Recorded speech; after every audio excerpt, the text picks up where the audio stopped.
Good morning. The annual conference theme this year is Be Not Afraid, There Is Enough. Fear is insidious. Its power polarizes, creating us and them realities. And them? Fear casts them aside. No sense wasting compassion on them. They are not like us. Fear isolates, and it compels clenched fists to cling to what we already have, manufacturing a false reality of scarcity.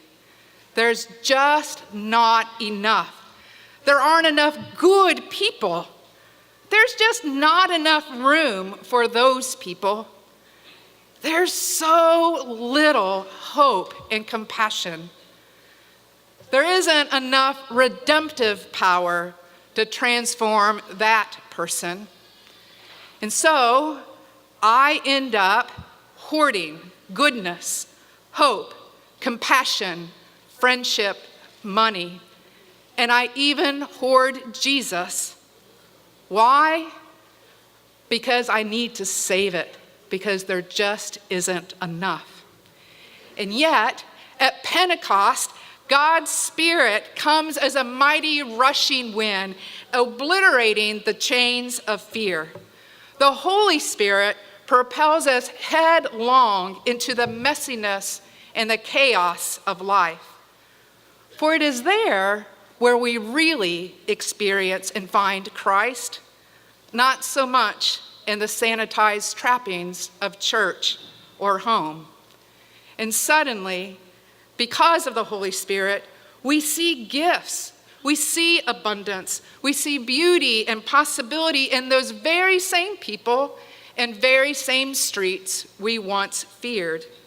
We hear dreams and aspirations instead of the dissonant, clanging choruses of needs that paralyzes and entombs hope. Through the Spirit, we experience the realness of a wooing grace that weaves us and them into community together. And it is in that community where we experience the sacred promise. Wherever Jesus is, there is always enough. And fear's stranglehold is transformed into a fearlessness that frees us to clothe ourselves in humility, strength, and vulnerability, so that when we meet the stranger, we see God's angel. So does this seem too Pollyannish? Too good to be true? Well, the good news is you don't just have to take my word on this, because this week we all have an amazing opportunity to hear real stories of real people from right here in West Ohio who have learned what it means to be fearless. So I invite all of us to allow God's Spirit to open our ears, to open our hearts, so that we can hear each unique story. I invite us to honor their willingness to be vulnerable in our midst, because they are entrusting us with their story, knowing they might just risk making us uncomfortable.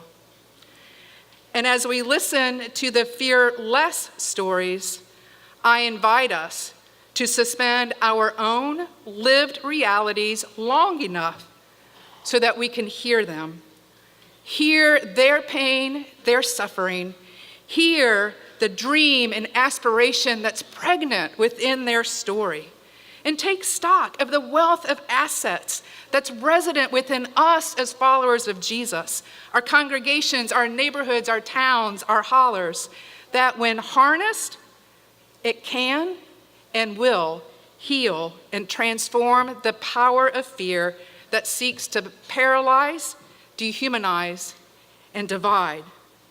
So ponder how you will follow God's Spirit into the messy and chaotic world so that God's love can be unleashed, healing and transforming our neighbors, whoever they may be.